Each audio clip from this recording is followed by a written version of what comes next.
বড়দোয়ালি মণ্ডলের উদ্যোগে সম্বর্ধিত করা হবে কৃতীদের। ইতিমধ্যেই প্রকাশিত হয়েছে মাধ্যমিক এবং উচ্চ মাধ্যমিকের ফলাফল। বড়দোয়ালি বিধানসভা কেন্দ্রের মণ্ডল কমিটির উদ্যোগে এলাকায় কৃতী ছাত্রছাত্রীদের আগামী 2রা জুন এক অনুষ্ঠানের মাধ্যমে সম্বর্ধনা প্রদান করবেন রাজ্যের মুখ্যমন্ত্রী তথা বড়দোয়ালি কেন্দ্রের বিধায়ক ডক্টর মানিক সাহা। প্রায় 400-র ওপর আইসিসি, সিবিএসই ও ত্রিপুরা বোর্ডের পরীক্ষায় প্রথম বিভাগে উত্তীর্ণ সকল ছাত্রছাত্রীদের টাউন হলে আগামী 2 জুন সম্বর্ধিত করা হবে। মন্ত্রী ছাড়াও এদিনের অনুষ্ঠানে উপস্থিত থাকবেন মেয়র দীপক মজুমদার, সমাজসেবী অসীম ভট্টাচার্য সহ বড়দোয়ালি কেন্দ্রের সকল কর্পোরেটরগণ। শুক্রবার এক সাংবাদিক সম্মেলনে এই তথ্য তুলে ধরেন বদলের মণ্ডলের মণ্ডল সভাপতি সঞ্জয় সাহা। এছাড়া উপস্থিত ছিলেন প্রাক্তন কর্পোরেটর জয়ন্ত চৌধুরী সহ অন্যান্যরা।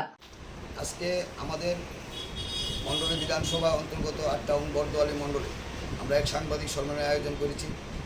আমাদের আগামী 2024-এ যারা মাধ্যমিক এবং উচ্চ মাধ্যমিকে প্রথম বিভাগে উত্তীর্ণ হয়েছে তাদেরকে টাউন হলে আমরা সম্বোধনা দেব। সেখানে উপস্থিত থাকবেন আমাদের রাজ্যের মাননীয় মুখ্যমন্ত্রী এবং এই কেন্দ্রের যিনি বিধায়ক প্রফেসর ডক্টর মানিক সাহা মহোদয়, এবং উপস্থিত থাকবেন আমাদের পৌর নিগমের মেয়র শ্রী দীপক মজুমদার মহোদয়, উপস্থিত থাকবেন বিশিষ্ট সমাজসেবী অসীম ভট্টাচার্য মহোদয়, এবং উপস্থিত থাকবেন আমার এই ওয়ার্ডের কর্পোরেটর এবং সকলেই, এবং আমাদের ভারতীয় জনতা পার্টির সমস্ত স্তরের কার্যকর্তারা। তাই আমি সবাইকে অনুরোধ করব যে 2 তারিখ বিকাল 4 ঘটিকায় টাউন হলে সবাই উপস্থিত থাকার জন্য, এবং আগামী দিনের জন্য ছাত্রছাত্রীরা আরও বেশি উৎসাহিত হয়ে ভালো পড়াশোনা করতে পারে সেই লক্ষ্যে কিন্তু আমাদের মাননীয় মুখ্যমন্ত্রী ওদেরকে সম্বোধন করবে। কতজনকে মোট সম্বর্ধনা প্রদান করা হবে? 400 মতো হয়েছে, আরও যদি 2-4 জন থাকে বেশি হয় আমরা ওদেরকে